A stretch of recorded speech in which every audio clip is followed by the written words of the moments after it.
मंडल स्थापना दिवस पालन अवसर में संक्षिप्त स्मरणिका उत्कल बाप्टिस्ट मंडल नुआगढ़ गजपति स्थापित 5/11/1933 ग्रामर भौगोलिक अवस्था अब यही नुआगढ़ ग्राम ओडिशा राज्यर तत्कालीन गंजाम जिला पारणाघाटी पाणांचल एक पथुरिया गड़ादिया मालभूमि में आनुमानिक 300 वर्ष पूर्व गढ़ी उठिथिबार ऐतिहासिक प्रमाण रही ग्रामर बसति स्थापना आज यही ग्राम वर्तमान बास करुवा पूर्व पुरुष मानकर कौन निर्दिष्ट बासस्थान नथिला आदिवासी बसति स्थान गुड़िक छोट मोट व्यवसाय सूत्र रही विक्षिप्त भाव में बसवास करते ग्रामर पूर्व पार्श्व भालिया साई दक्षिण पार्श्व किंडा साई पुणी उत्तर दिग कुकुसी बसवास कर यथेष्ट प्रमाण रही कालक्रमे सुंदरनाथ अंचल गांधाय अर्थात वीरवंश परिवार खजुरपद अंचल भांगड़ नायक अर्थात पाणीवंश परिवार एवं कुजेन्द्री देशी नायक अर्थात पाखवंश परिवार मान जंगल सफा कर बसति आरंभ करे तत्पर पूर्व सूचित स्थान मानक एवं नाना स्थानवासी बसवास करी आसुअछन सामाजिक दुपरिस्थिति वास्तव में आम समाज कौन केउठारे किपरि उत्पत्ति नाना प्रश्न मानकर कहा पाखरे उत्तर ना आम पूर्व पीढ़ी मानकर धर्म विश्वास ईश्वर विश्वास विषय न कहले धर्म पड़ोशी बास करुवा उच्च वर्गर पर्वपर्वाणी परंपरा ही आमर धर्म से अंगुल निर्देशित काठ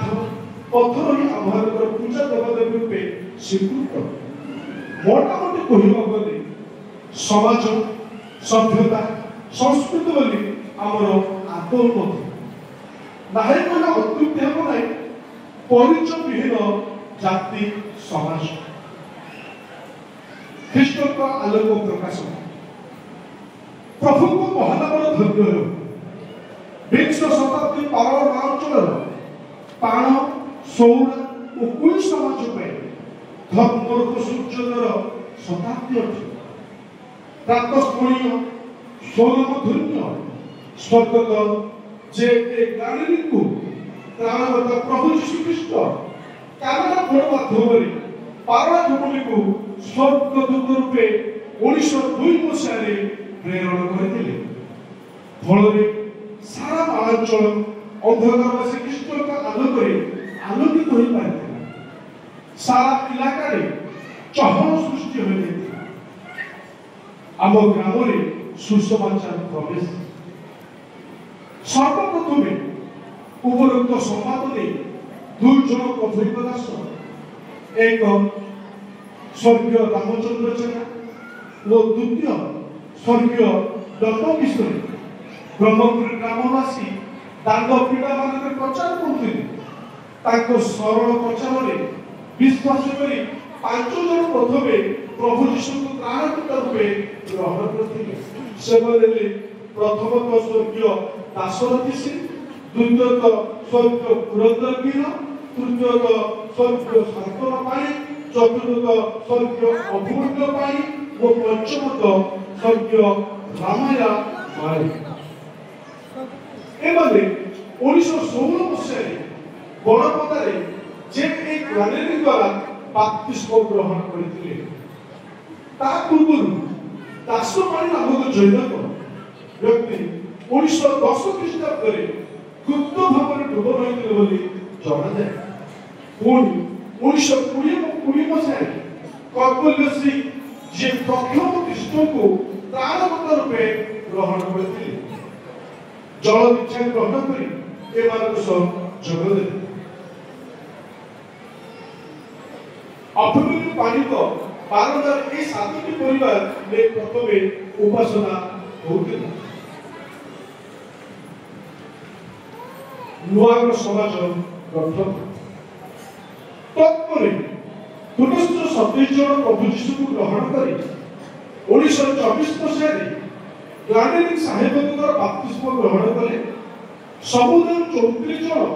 ବାପ୍ତିସ୍ମ ପ୍ରାପ୍ତ ବିଶ୍ୱାସୀମାନଙ୍କୁ ନେଇ ନୂଆ ଏକ ସମାଜ ଗଠିତ ହୋଇ ବଡ଼ପଦା ମଣ୍ଡଳୀ ସହ ଅନ୍ତର୍ଭୁକ୍ତ କରାଗଲା। ତତ୍କାଳୀନ କର୍ମକର୍ତ୍ତାମାନେ ଥିଲେ ଦୀପକ ସ୍ୱର୍ଗୀୟ ଶଙ୍କଚକ୍ର ପାଣି, ସମ୍ପାଦକ ସ୍ୱର୍ଗୀୟ ଶାନ୍ତନୁ ପାଣି, କୋଷାଧ୍ୟକ୍ଷ ସ୍ୱର୍ଗୀୟ ଆଶ୍ରିକା ଦେଶନାୟକ ଏବଂ ସଭ୍ୟଗଣ ଶ୍ରୀ ହରି ସିଂ,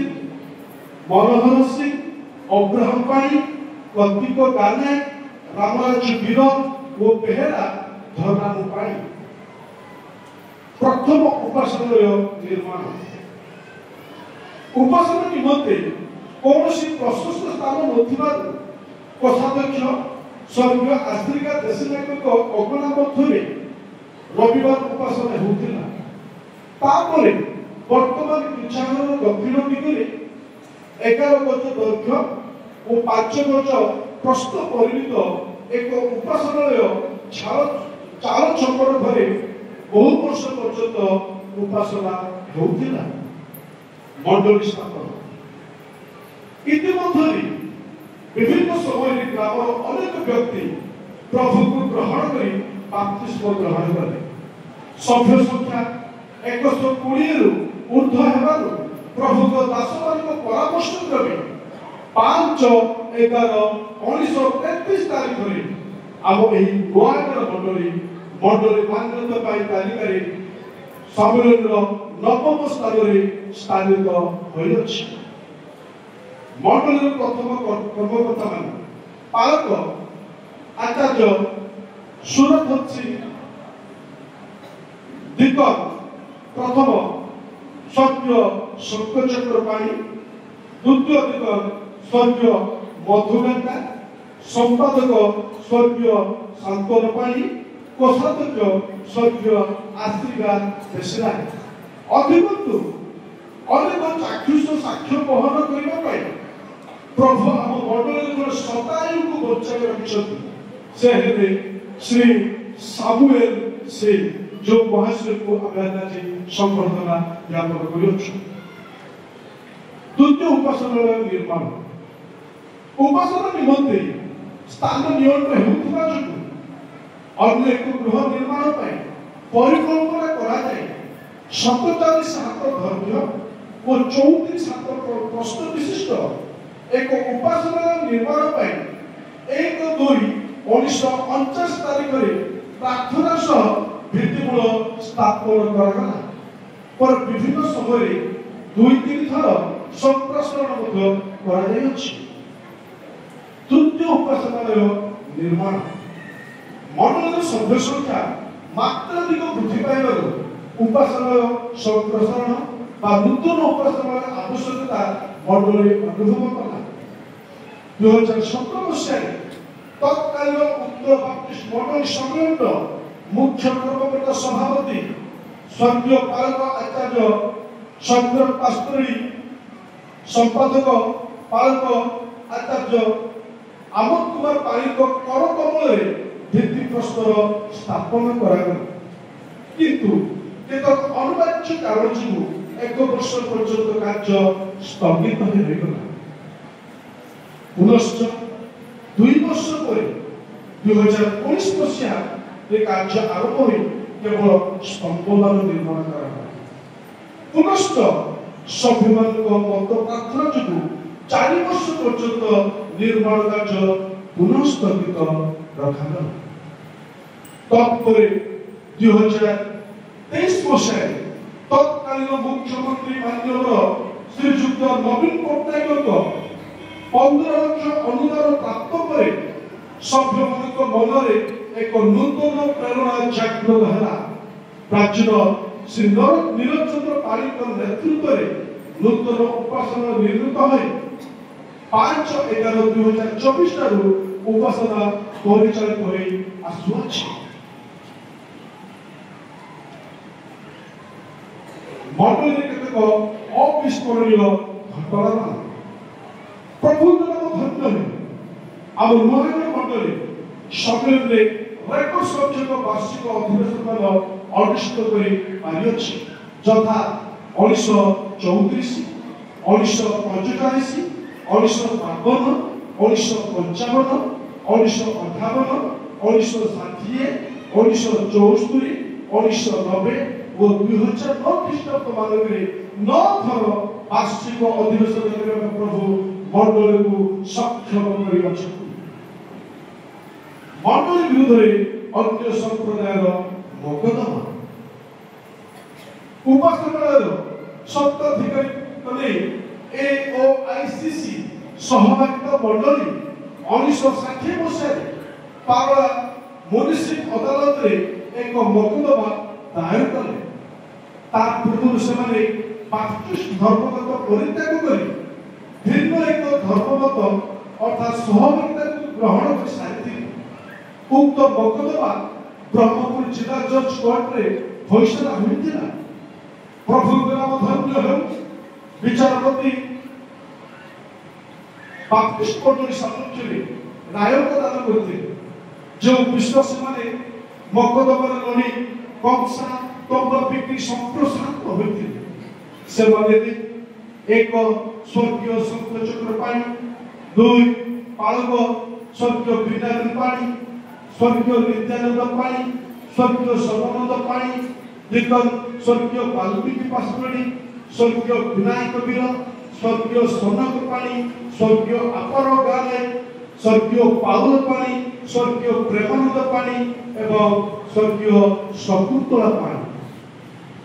सम्मेलन पक्षर पालक आचार्य स्वर्गीय नित्यानंद जेना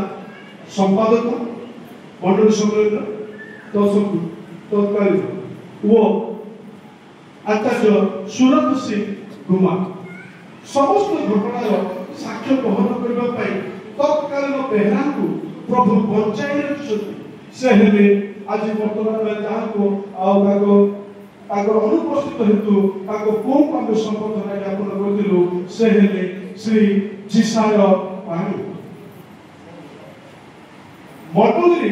गवर्नर पालक सेवा कार्य प्रथमतः आचार्य सुरत सिंह 1933 34 और 1935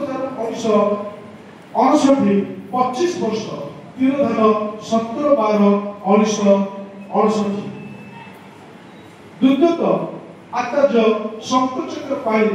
1934 1935 एक वर्ष तीरधान 1980 मसीहा तृतीयतः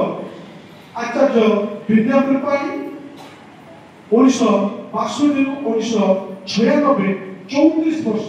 तीरधान 11 5 2002 मसीहा चतुर्थतः आचार्य शंकर पासवानी 2000 मसीहा 2022 पर्यंत 22 वर्ष तीरधान 31 7 2023 एवं पंचमतः आचार्य जिसाक पाणी 2 11 2022 एजावत पंचम आचार्य उपेंद्र परिछाक नुआग्र आगमन प्रभु को संकल्प वो अभिमत अनुଯାयी प्रभु को दास आचार्य उपेंद्र परिछा प्रभु को प्रत्यक्ष दर्शन तथा प्रत्यक्ष प्राप्त हुई आज जीवन नुआग्र बसबास करी गो करिबा गौरव विषय सेवा कार्य करने उद्देश्य 1991 मसीहा नुआग्र ताको रहणी नुआग्र मंडली पाए कम गौरव विषय नुहे ताको पे नुआग्र मंडली सारा ओडिसा रे जड़ाशुना होई पाछि वर्तमान मंडली 1933 मसीहा रे मंडली गठन बेले ब्रह्मपुर वो कुटासी एवं केरला के समाज को शाखा रूपे अंतर्भुक्त करा जायतिला पूर्वोक्त दुईटी समाज मंडली मान्यता पाइछथि वर्तमान मंडली गोटे मात्र शाखा केरला के प्रभु को सेवा कार्य करि आसुछि चलित वर्षर मंडल मुख्य कर्मकर्ता स्थायी सदस्य पार्क आचार्य चिसापाणी दिग्गज श्री सुबार गाने दिग्गज श्री वैष्णव पास्तुरी संपादक श्री संजय पाणी सह संपादक श्री अमर कुमार सिंह अतिरिक्त संपादक श्री जितेंद्र पास्तुरी श्री पाणी और कोषाध्यक्ष श्री नगेन्द्र चंद्र पाणी सह कोषाध्यक्ष श्री जगन चंद्र पाणी और बेहरा श्री अवसर वर्तमान सेवारत अच्छा संक्षिप्त इतिहास प्रथम समाप्त उपस्थित प्रत्येक प्रमुख दास दासी सभ्य सभ्यगण को अनुरोध करे आपण नित्य प्रार्थना मंडली को सर्वदा तलित ऐतिहासिक इतिहास लेखक आम मंडल दिग्गज श्रीजुक्त श्री सुबार गाने नुआगढ़ बाप्टिस्ट मंडली धन्यवाद समस्त उच्च